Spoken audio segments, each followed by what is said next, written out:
Thank you so much for joining me tonight. It's wild times. I appreciate your perspective. All right, now, ICE arrests nearly 700 illegals working at food processing plants in Mississippi. But liberals say the timing of the largest single state immigration raid in U.S. history couldn't be worse. Fox's Steve Harrigan has the story from our Southeast Bureau. Steve.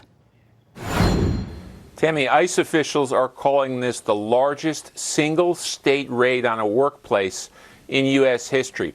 As many as 600 agents were involved in 6 different cities all around Jackson, Mississippi. They were targeting chicken processing plants where immigrant labor has been strong for decades. They were targeting illegal immigrant labor this time around, though. The timing has been challenged. Some say that it was a mistake to carry out the raid at the very time that President Trump was traveling to El Paso to mourn the 22 people killed there, killed by a shooter who has been accused of targeting Hispanics deliberately. ICE officials say there is no connection between the raid and the shooting, that this raid had been in the works for months, that it took a great deal of planning to get all those agents into Mississippi. The raid itself was carried out by agents forming a perimeter around the different plants and then checking for proof of residency. Those workers without the proper proof were zip-tied, put in buses, and taken to a military airport hangar for processing. Some of those were arrested, some were deported, and some were released. The latest numbers, though, from the U.S. Attorney's Office says that of the 680 detainees, 300 have been released, many of them on humanitarian grounds. They say they believe that as of Wednesday night, all the children and parents were reunited. Tammy, back to you. Steve, thank you very much. Despite the fact that the raid was planned for months, those arrested are here illegally and are breaking the law. The liberal media cannot believe that the government is doing its job.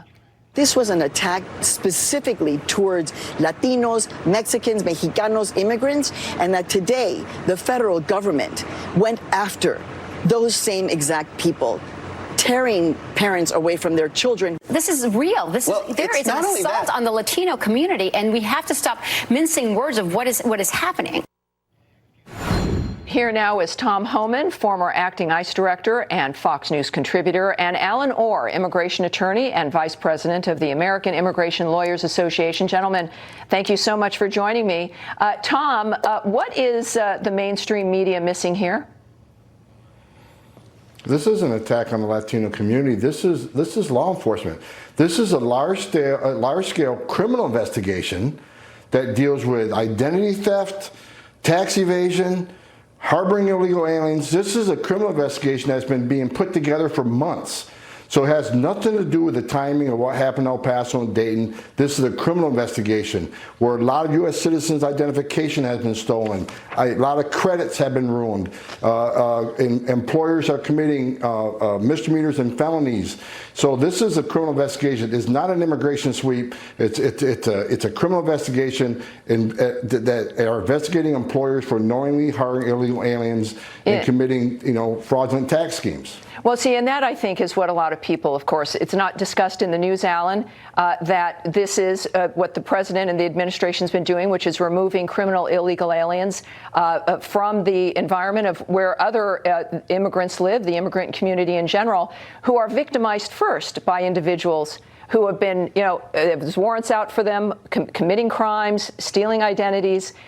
Isn't it a good idea, Alan, to remove criminals from the midst of every community, or should we condemn the immigrant community to have to live with criminals with no law enforcement involved in protecting them? Yeah, I don't understand what you're saying. I don't understand how being chicken processes are exactly the problem, isn't it? No, the problem is actually the problem is the exacerbation of what the issue is, because most of these individuals have been here for 10 to 15 years. So it's a knowledge that even when Mr. Holman was in the government, they were at these plants. And the fact that they waited to do it, and the fact that they were unable to sort of time it appropriately shows the mismanagement of the government, because for many times there were raids that were planned, and because of weather conditions or other local conditions, the president delayed the raid. So it's really a bad communication among the government of when they went in and did these sweeps. And if the crime was just being here... So, Alan, we should allow criminals to operate more freely and for a longer period of time because it would look better? No, what you should actually do is focus on the criminals, the people who have already been picked up, like they did under the Obama administration. So most of the deportations that happened under the Obama administration were those that that were already picked up by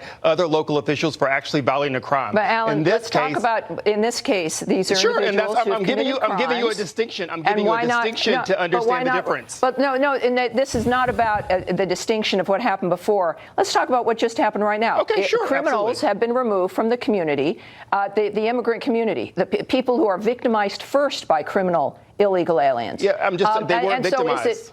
So there are no victims in this crime, so that's the first thing. So because they were working at chicken section plants. No. See, that's the as you've just heard Tom. Let's just try to make this clear again. Sure. These people weren't arrested because they were working. They were arrested because crimes were being committed within the framework, either at the company itself or by these individuals. Is that not correct? That's not correct.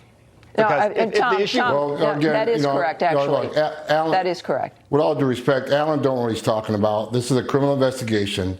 It has to deal with identity theft and fraud. No one wants to talk. Everybody wants to talk about the illegal aliens who are here illegally so in this violation was a criminal of law. investigation. Many of these people had a final order of removal, but they ignore the final order of removal and they stay here illegally. So if the immigration court, and you're an immigration lawyer, you know better. You give people due process to get order removed by an immigration judge, and you demand due process for people to get order removed by an immigration judge, but no one wants these final orders executed. They think, so we go through this whole process, spend billions of dollars, or we demand due process. They have to see a judge. Then when the judge says they got to go home, well, don't do that. You can't separate families. No one wants to talk about the victims of U.S. citizens whose credit has been destroyed, their identity has been stolen, and no one hires an illegal alien out of the goodness of their heart. Let's make something clear, Tom. Because they undercut their competition and they take advantage of them and pay them lower wages. Tom, let's also be fair here. Not everyone was committing identity fraud, right? Nobody, not exactly. everyone. That's what started this investigation.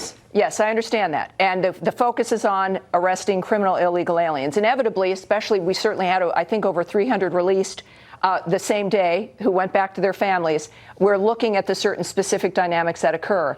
But gentlemen, I'd like you to take a look at what Joe Biden had to say actually about the raid today. There's no need to separate children from their families. There's no need to put people in cages. At the end of our administration, we found that when you say show up at such and such a date, they show up.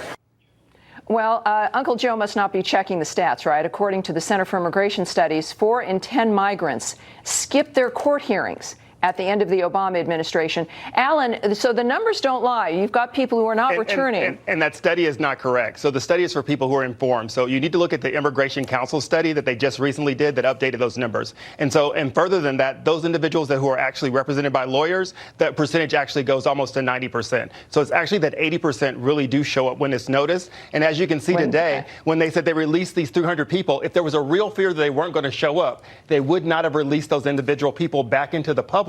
And if they were really criminal aliens, actually they do. With victims, actually they do, and we do. And I thank you, Tom and Alan. I really appreciate you being here. Obviously, the government is doing things, and the end results actually don't end up going well, and people don't show up for their hearings.